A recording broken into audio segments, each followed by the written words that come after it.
Hello future doctors, स्वागत है आपके अपने चैनल BAMS क्रैकर्स में। आज हम संहिता अध्ययन 1 का पेपर अटेम्प्ट कैसे करें इस टॉपिक पे बात करेंगे। तो चलिए बिना देरी किए शुरू करते हैं कि पेपर कैसे अटेम्प्ट करें। तो पेपर का फॉर्मेट आपको पता है, MCQ, SAQ और LAQ आता है। तो हम सबसे पहले बात करेंगे क्या कि MCQ पे कितना टाइम देना है और SAQ पे कितना टाइम देना है और LAQ पे कितना टाइम देना है। तो पेपर को कैसे हल करें, तो देखिए समितियाधन फर्स्ट पेपर कैसे हल करें। तो 3 घंटे में हमें 100 अंक का क्या लिखना है, स्मार्ट टाइम मैनेजमेंट लेके चलना है। 3 घंटे में हम 100 अंक का क्या स्मार्ट टाइम मैनेजमेंट लेके कैसे चलना है। एग्जाम स्ट्रक्चर को समझे। MCQ कितने आएंगे, 20 अंक के, प्रत्येक एक एक अंक के होंगे। SCQ कितने पूछे जाएंगे, 8 पूछे जाएंगे, प्रत्येक कितने होंगे, 5 अंक के, तो ये 40 नंबर के। और LAQ 4 पूछे जाएंगे जो कि प्रत्येक कितने अंक के होंगे, 10 अंक के। कुल समय हमें कितना मिल रहा है, 180 मिनट। हर एक अंक के लिए आपके पास लगभग कितना होगा, 1.5 मिनट का समय होगा। अब हम बात करेंगे कि समय का बंटवारा कैसे करें।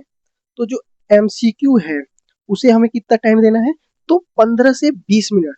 सबसे पहले हमें MCQ ही करना है, क्यों, क्योंकि MCQ करके फिर हम आगे का जो भी टाइम है वो SAQ पे दे और LAQ पे दे। उसके बाद लगभग 75 मिनट हमें किसको देना है, SCQ।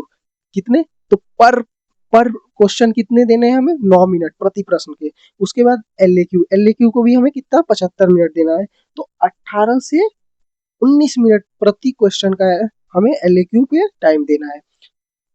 उसके बाद क्या है, हमें बफर टाइम बचाना है, जैसे अंतिम 10 मिनट रिवीजन और अंडरलाइन करने के लिए बचाएं।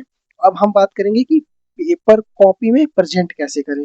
तो प्रेजेंटेशन कैसे करें, तो सबसे पहले महत्वपूर्ण सिद्धांत, श्लोक क्या है, श्लोक कहाँ लिखना है, जहाँ महत्वपूर्ण सिद्धांत के लिए कम से कम क्या करना है, एक मुख्य श्लोक या उसका संदर्भ लिखना है। श्लोक तो लिखना ही लिखना है। अगर 5 नंबर का क्वेश्चन आएगा तो एक श्लोक लिखने पे ही 2.5 से 3 नंबर सिर्फ श्लोका के मिल जाते हैं। तो इतना जरूर ध्यान रखें आप लोग कि श्लोक भूलना ना भूलें, विथ रेफरेंस भी जरूर ही करें। उसके बाद हम दूसरी बात क्या है, फ्लो चार्ट। तो फ्लो चार्ट कैसे बनाएंगे, दोष धातु संबंध में को समझाने के लिए क्या फ्लो चार्ट बना सकते हैं। तो इस फ्लो चार्ट भी बहुत, क्योंकि एग्जामिनर एकदम डीप नहीं पढ़ता है, तो फ्लो चार्ट भी बनाएंगे तो बहुत बेनिफिट होगा आपके लिए। उसके बाद पॉइंट्स में उत्तर कैसे दें, तो पैराग्राफ के बजाय हम क्या करें, बुलेट पॉइंट्स का क्या करें, उपयोग करें, ठीक। और 2 उत्तरों के बीच उचित जगह जरूर छोड़ दें।